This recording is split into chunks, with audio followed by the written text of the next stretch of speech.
आपल्या समाजात नक्की फूट कशामुळे पडते? पैसा, प्रतिष्ठा की मग सत्ता? अहो, हा प्रश्न जितका जुना आहे ना, तितकाच तो आजही महत्वाचा आहे. चला तर मग या मोठ्या वैचारिक वादात जरा डोकावून पाहूया.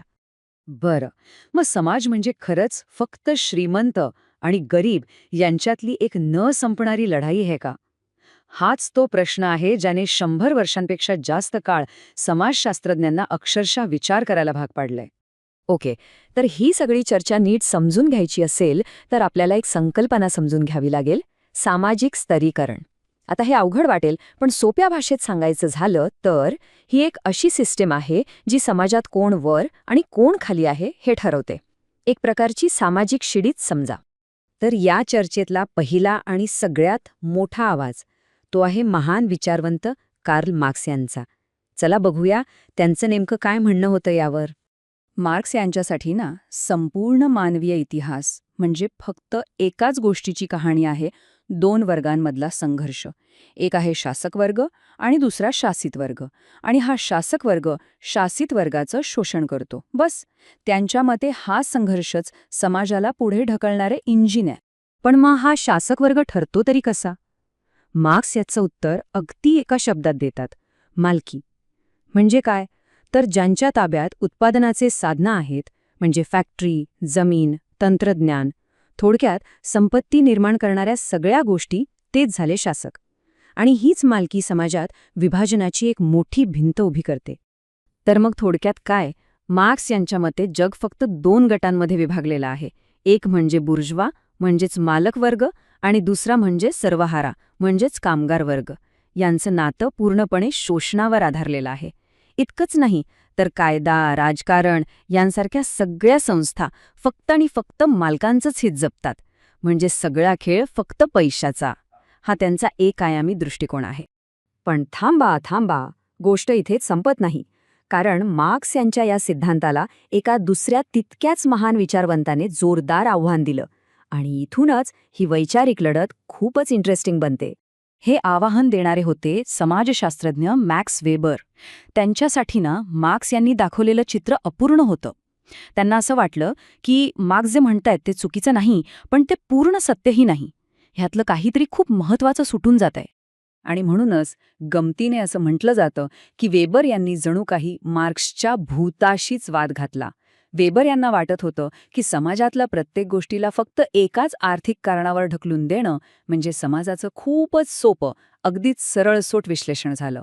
त्यांच्या मते खरं वास्तव यापेक्षा खूप खूप जास्त गुंतागुंतीचं आहे. मग वेबर यांचं उत्तर काय होतं?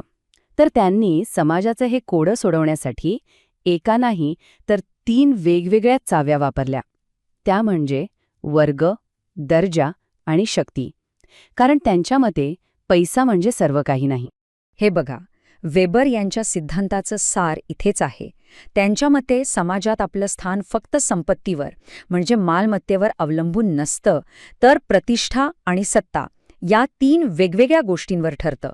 म्हणजे मार्क्सच्या एकआयामी चित्राऐवजी हे एक प्रॉपर 3D मॉडेल आहे. यातला पहिला भाग आहे वर्ग, म्हणजे आपली आर्थिक ताकद. आता इथे वेबर मार्क्सशी सहमत आहेत की पैसा महत्वाचा असतोच, पण फरक महत्वाचा आहे. वेबर यांच्यासाठी फक्त मालक आणि कामगार असे 2 कप्पे नाहीत, तर आर्थिक स्थितीनुसार लोकांची एक पूर्ण साखळीच आहे, वरपासून खालीपर्यंत.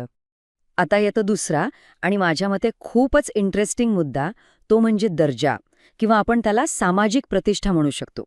हा सन्मान आपल्याला आपल्या लाईफस्टाईलमुळे, शिक्षणामुळे किंवा अगदी आपल्या घराण्यामुळे मिळतो. आणि सगळ्यात महत्त्वाचं काय, तर तो नेहमीच पैशाने विकत घेता येतोच असं नाही. यासाठी एक उदाहरण अगदी परफेक्ट आहे. बघा, नवश्रीमंत लोकांना कधीकधी प्रतिष्ठित गटांमधून बाहेर ठेवलं जातं कारण त्यांची आवड निवड आणि वागणूक असभ्य मानली जाते. याचा सरळ अर्थ काय होतो? तर पैसा खूप असू शकतो, पण समाजात मान सन्मान मिळेलच याची काही गॅरंटी नाही. आणि मग येतो वेबर यांचा तिसरा आणि शेवटचा आयाम, पक्ष. इथे पक्ष म्हणजे राजकीय पक्ष नव्हे, तर राजकीय प्रभाव. हा प्रभाव येतो संघटित गटांकडून. आपण अनेकदा पाहतो की ज्यांच्याकडे कदाचित खूप पैसा किंवा सामाजिक प्रतिष्ठा नसते, असे गटसुद्धा एकत्र येऊन राजकीय सत्ता मिळवू शकतात आणि मोठे बदल घडवून आणू शकतात. यालाच जोडून वेबर याने सोशल क्लोजर नावाची एक जबरदस्त संकल्पना मांडली. म्हणजे काय? तर जे गट समाजात आधीच वरच्या स्थानावर आहेत ते आपलं स्थान टिकवून ठेवण्यासाठी इतरांना वर येण्यापासून रोखतात. त्यासाठी ते काही नियम किंवा अडथळे तयार करतात. उदाहरणार्थ, डॉक्टर किंवा वकिलांसाठी खास लायसन्सची अट. यामुळे काय होतं तर त्या गटात प्रवेश मर्यादित राहतो आणि त्यांचं महत्त्व, त्यांचं बाजारमूल्य दोन्ही टिकून राहतं. पण एक गोष्ट लक्षात घ्या, ही मार्क्स आणि वेबर यांच्यातली चर्चा काही इतिहासाचं जुनं पान नाहीये.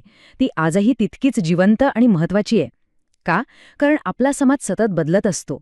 याचंच एक उत्तम उदाहरण म्हणजे समाजशास्त्रज्ञ एरिक ओलिन राईट. त्याने ही चर्चा पुढे नेली आणि विरोधाभासी वर्गीय स्थान अशी एक इंटरेस्टिंग संकल्पना मांडली. आता याचा अर्थ काय? तर विचार करा एखाद्या मॅनेजरचा. तो एका बाजूला मालकासाठी कामगार असतो, पण त्याच वेळी आपल्या हाताखालच्या कर्मचाऱ्यांसाठी बॉस असतो, हो की नाही? आता ही जी गुंतागुंत आहे ती मार्क्सच्या सरळसोट 2 वर्गीय मॉडेलमध्ये कुठे बसणार? तर मग या संपूर्ण चर्चेचं सार काय ते इथे आपल्या समोर आहे. बघा, एका बाजूला आहे मार्क्स यांचा एक आयामी दृष्टिकोन, जिथे सगळा खेळ फक्त आणि फक्त पैशाचा आहे. आणि दुसऱ्या बाजूला आहे वेबर यांचा त्रिआयामी दृष्टिकोन, जिथे वर्ग, दर्जा आणि सत्ता या तिन्ही गोष्टी महत्वाच्या आहेत. अजून सोपं करून सांगायचं झालं तर असं समजा की मार्क्सचा ब्लॅक अँड व्हाईट फोटो आहे आणि वेबरचं एक रंगीत 3D चित्र आहे. आणि आता जाता जाता एक प्रश्न जो आपल्याला सगळ्यांनाच विचार करायला भाग पाडेल. आजच्या जगात आपल्या आयुष्याला खरा आकार कशामुळे मिळतो? आपल्या बँक अकाउंटमुळे, समाजातल्या आपल्या मानसन्मानामुळे की मग आपल्या राजकीय प्रभावामुळे? विचार करण्यासारखा प्रश्न आहे, नाही का?